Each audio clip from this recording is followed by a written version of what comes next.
She came on strong the first time we met, didn't even wait to get to know me. 5 months later, she had a baby. And me? Being the honest guy I am, I married her out of guilt and responsibility. But after the wedding, I realized she wasn't the type to settle down. One night, I followed her to a bar with the baby in my arms and saw her in another man's arms. That's when it hit me. I was just a fool cleaning up someone else's mess. I confronted her, asked if the kid was even mine. She just laughed and called me stupid. I lost it, pushed her. Her head hit the wall. She died on the spot. I froze. Then drip, a drop of water landed on her forehead. I looked up. It was leaking from the upstairs bathroom. That's when I realized something. I ran upstairs like crazy, but it was too late. That night, I lost them both. I got 25 years for manslaughter. 18 years in, I went to the hospital for appendicitis. Used the surgery as a chance to escape. Injured my foot on the way out. At a supermarket, I grabbed a boy named Henry and made him take me to his mom, Adele. To protect them, I gently tied them up, then made them dinner. Told them I just needed one night to rest my foot. Maybe they sensed I meant no harm. They cooperated, but patrol cars kept circling all night, so I stayed till morning. I untied them and crashed on the couch. Next morning, to thank them, I fixed the porch,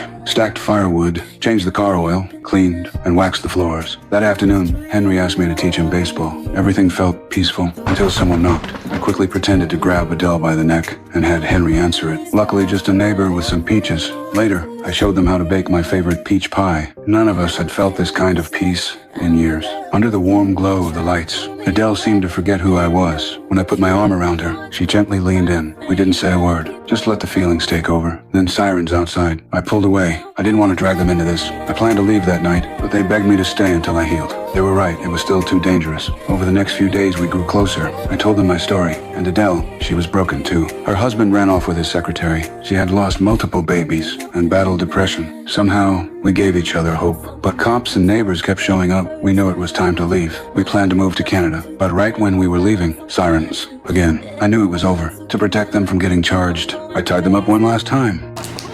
You're a fine boy, Henry. Anybody who says otherwise is not worth your time. I'd take 20 more years just to have another 3 days with you.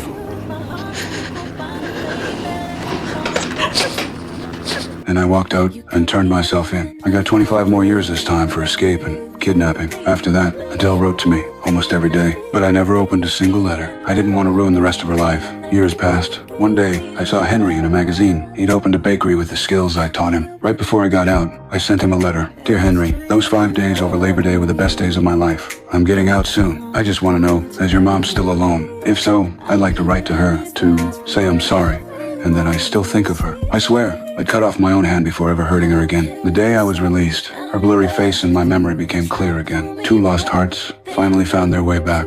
She waited 25 years, and that afternoon, everything came full circle.